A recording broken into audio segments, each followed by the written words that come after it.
Metroid, one of my favorite games of all time. Sure, it's an obtuse affair that is often a bit clunky to traverse, but the openness of the world and dreary nature of its environments still draws me in. It's far from perfect, but not even close to being the unplayable disaster a lot of younger reviewers on this platform claim it to be. Patience and persistence is required, and learning through death, inevitable.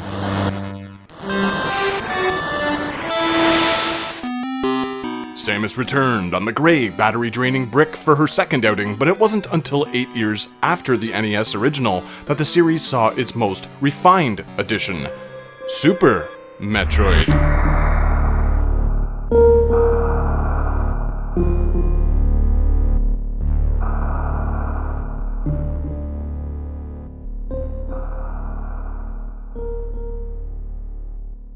Most still consider Samus's first foray into the 16-bit realm a masterpiece. Its tight, responsive controls and much more curated path of progression was a welcomed addition to the series, and the graphics as well as the pacing all around are pretty flawless, even today. As much as I appreciate the updates to Samus's mobility, mechanics, and structure overall, I still have a soft spot for the drab minimalism of the original NES outing. Some may call it an arduous adventure with no discernible path forward, but those are the attributes I enjoy most about Metroid as a series, as a whole.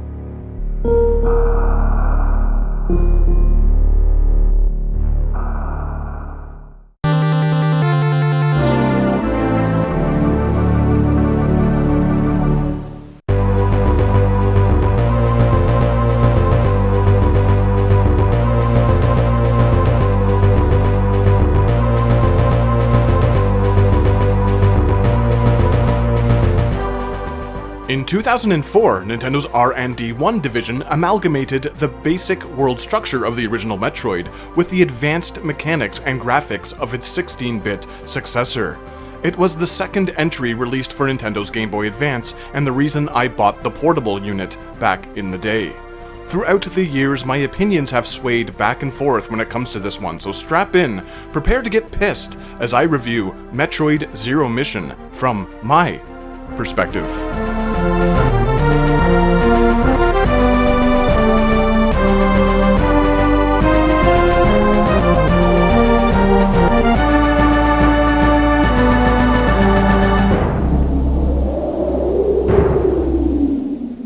From what I can tell, this is a beloved game. Now, I don't write these things to be a contrarian. For the most part, I enjoy Zero Mission quite a lot.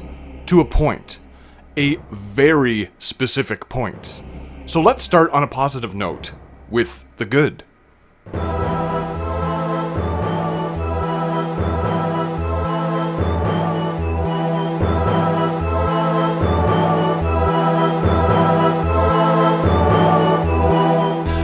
The visuals are outstanding, which is quite clear and obvious since this is a video. There are more enemies this time around as well, each with new attack patterns and gimmicks. This is also the case when it comes to the large amount of unique bosses to this version. More on them later.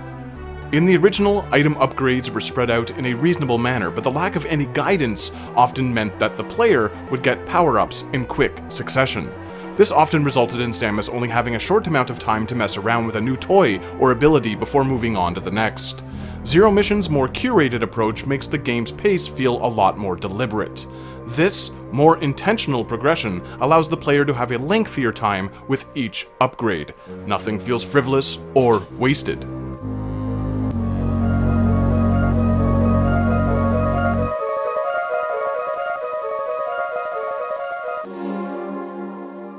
I wouldn't go as far as to say that this game is linear, but is far from being the open world experience that the original largely was. It's certainly more focused, refined, and definitely a more welcoming entry point to newcomers to the series than its 1986 NES progenitor.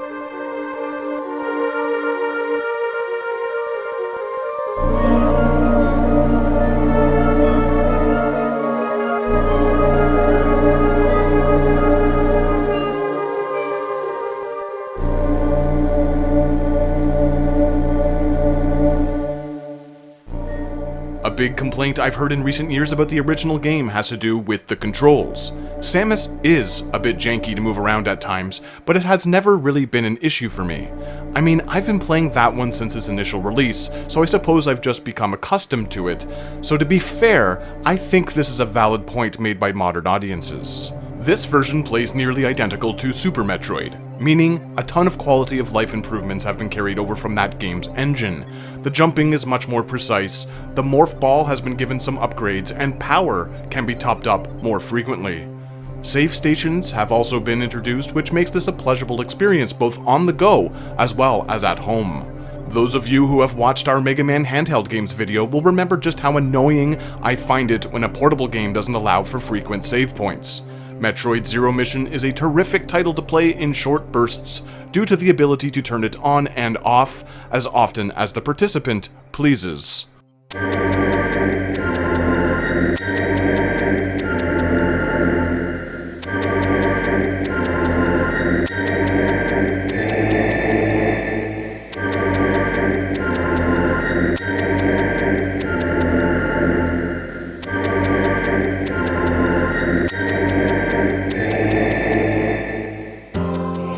Super Metroid composers Kenji Yamamoto and Mineko Hamano have returned to rework Hirozaku Tanaka's entire score from the original NES game.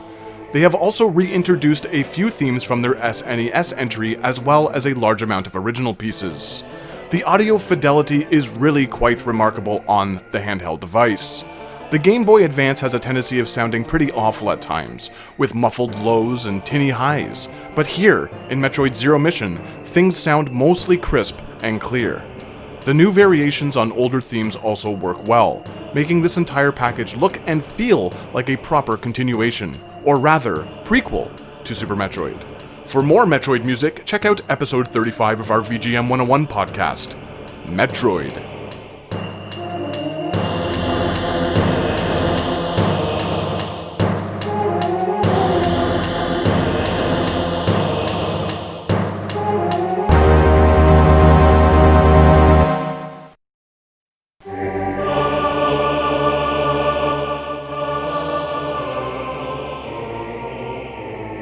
Ultimately, if you enjoyed Super Metroid, you'll likely dig Zero Mission, to a point.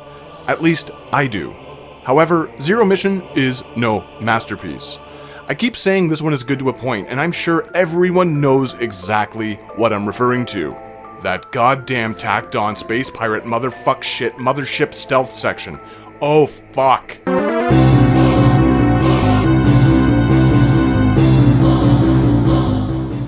To be transparent, I rarely look at other reviews before planning to do my own, but this time around it was kinda unavoidable. I've been a massive fan of this series since its inception. Long before I even considered doing a YouTube channel, I had watched and read tons of Metroid content. From what I recall, most people don't address this area, which leaves me to believe that I'm in the minority because, frankly, it nearly ruins the game for me. Zero hyperbole intended. Okay.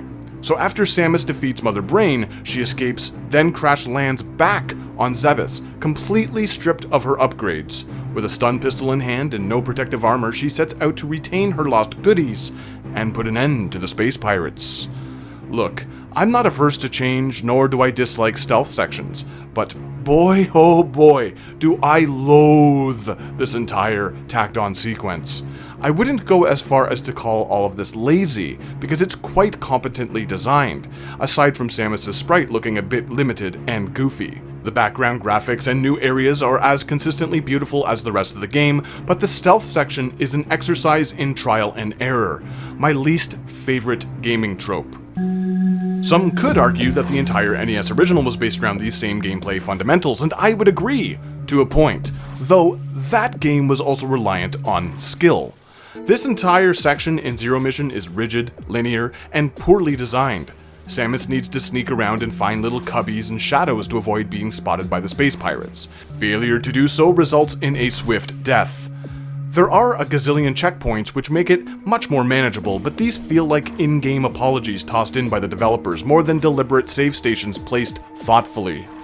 To have your protagonist relieved of all her items and power-ups isn't anything new, especially for this series, but at this late a point in the game, it just feels cheap. This sequence isn't even that challenging. It is an artificially annoying set piece to prolong the game and can be beaten rather quickly, if you know where to go, if. Blah. Even after recovering your suit and items, the game bombards the player with cheap, bullet sponge enemies, a time limit, and a piss-poor boss battle. Speaking of which, let's talk about the big bads in Metroid, Zero Mission.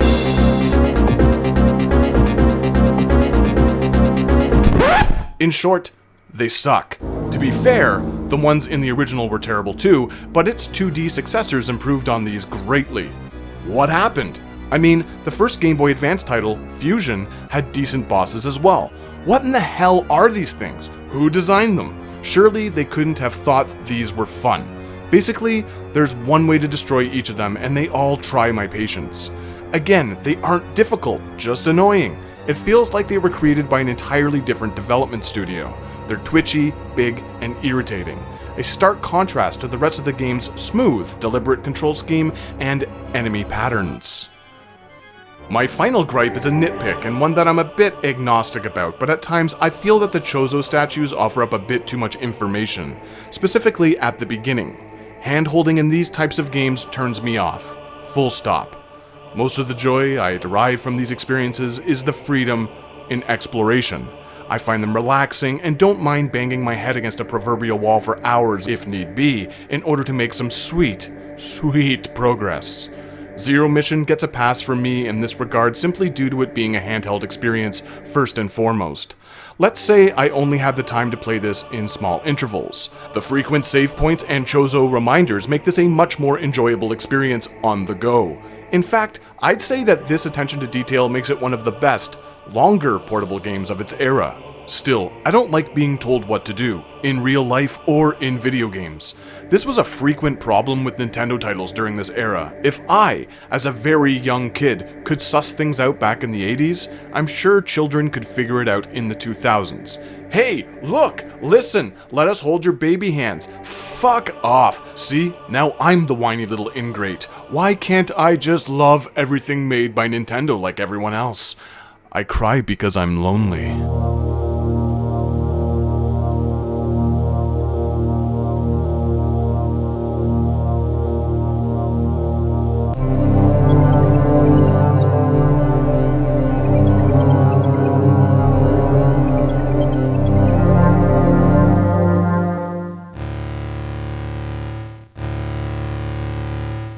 Metroid Zero Mission is a game that I still return to quite frequently.